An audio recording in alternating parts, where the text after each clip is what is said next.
one thing I kind of wanted to turn to was with rowing and the Olympic program. Had quite a lot of questions asked people, who knew that I was going to chat to you, and they asked a lot about rowing's status in the Olympic program.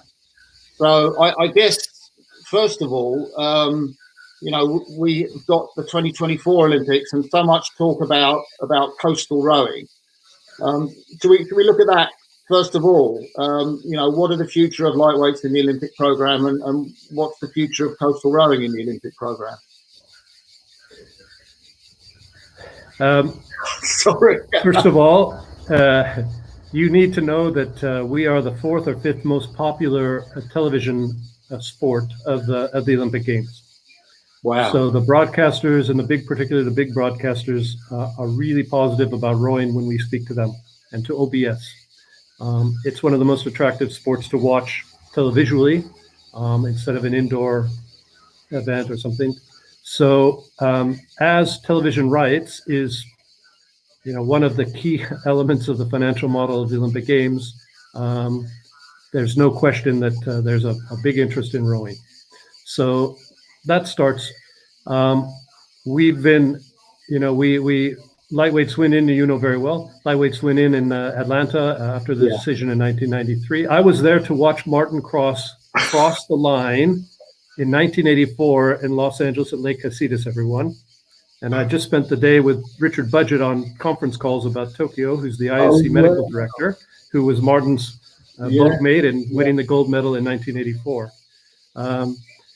And I'm from Los Angeles, so I was a part of the U.S. team management in 1984. So I don't know how many people remember this ancient history about your gold medal, Martin, but I thought I'd throw that in. Thank you. That's really kind of you, Matt. Yeah. So yes, coming to the more difficult question is the IOC has been quite clear that a separate weight category was not consistent among the sports. And they had a lot of complaints and criticisms that our rowing inside people were manipulating the program, and that why does rowing get this additional category when this X sport, Y sport, etc. doesn't? And they are really trying to be consistent with the different sports. So this pressure has been on for a while. With some ranch, it was about universality in the 80s and 90s, and it's slowly shifted. So President Bach is very clear, and we will not be allowed to have a separate weight category of our sport. However, they are open to sports with low cost, with using existing venues and gender equality to add value to the Olympic program. And so that's why our proactive positioning is that coastal rowing will add value to the Games. Olympic broadcast services are really positive about rowing and about coastal rowing. And so that's really important that the television team is positive about coastal rowing. And it will be a decision of the national federations, the member federations, on October 18th on our virtual extraordinary Congress, that we propose an Olympic program that we believe will be successful and will get approval by the IOC when they decide now in December 2020 for Paris 2024. And as yet, you don't know whether it'll be beach sprint rowing or the coastal rowing variant that you propose in that program? We are keeping all options open, both options open. It would have to be at the sailing venue in Marseille. We are not allowed to go to Tahiti.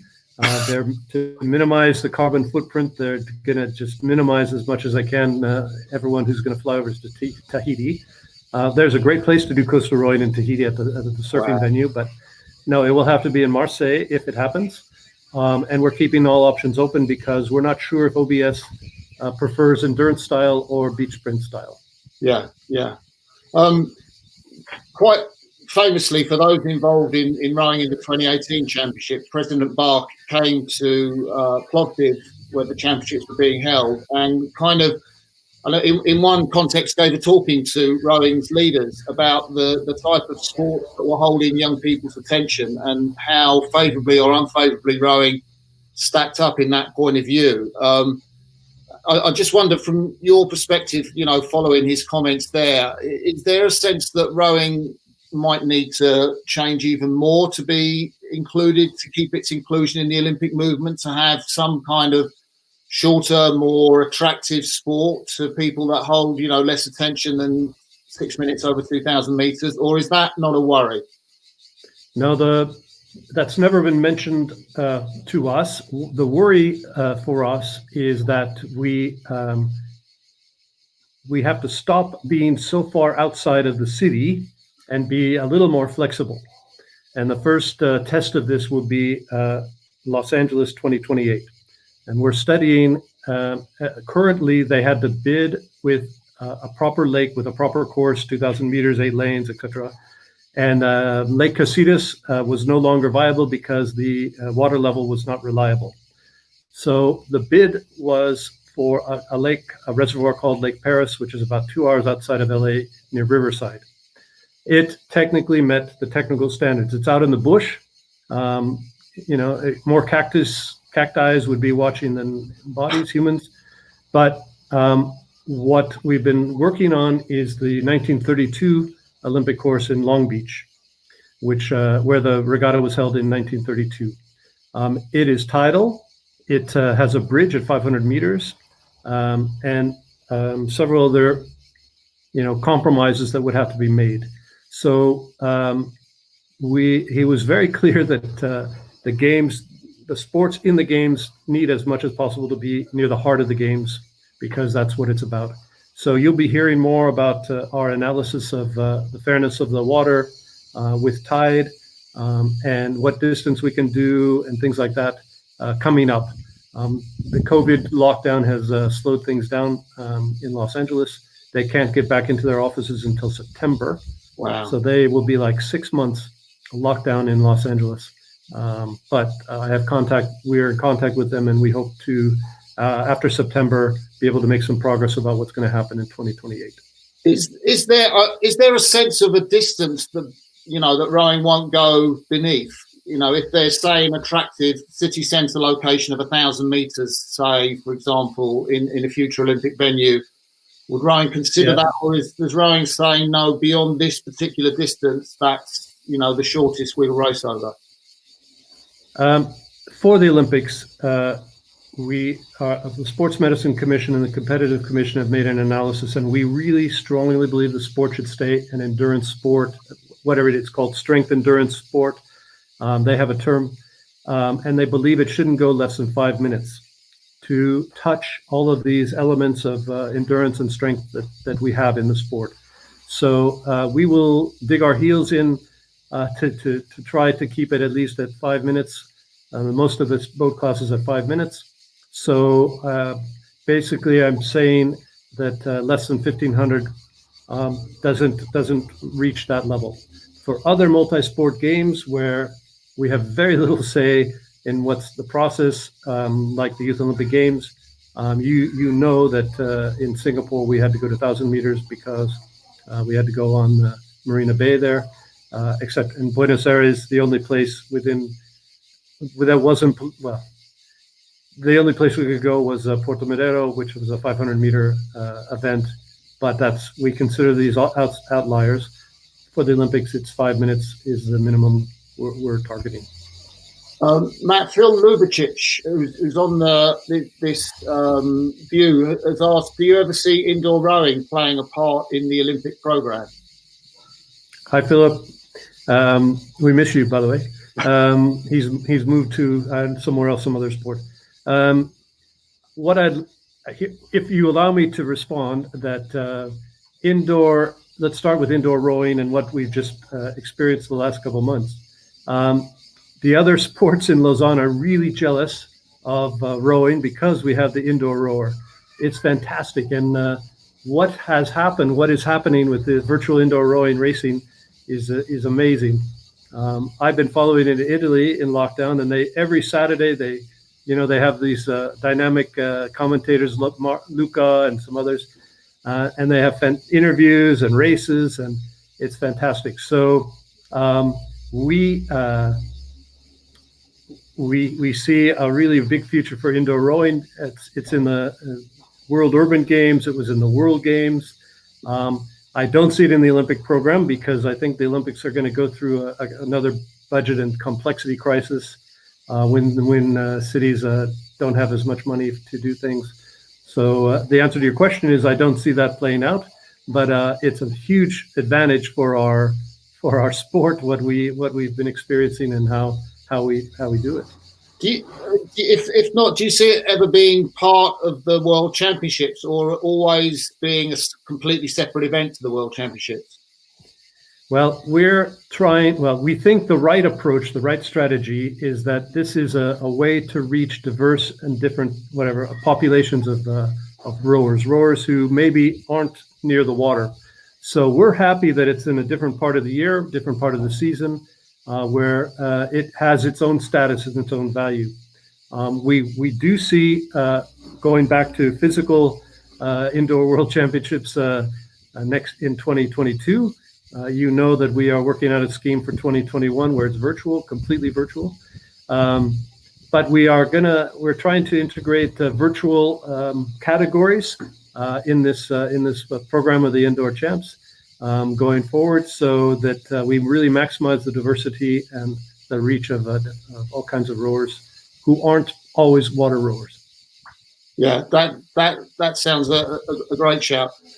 Somebody asked me, Matt, it might not be a question you're particularly comfortable in answering, or just straight off without any preparation. But if you were, it's unusual that you would ask an uncomfortable question. So, how long have we known each other? More than 30 years, I think. That's fair enough.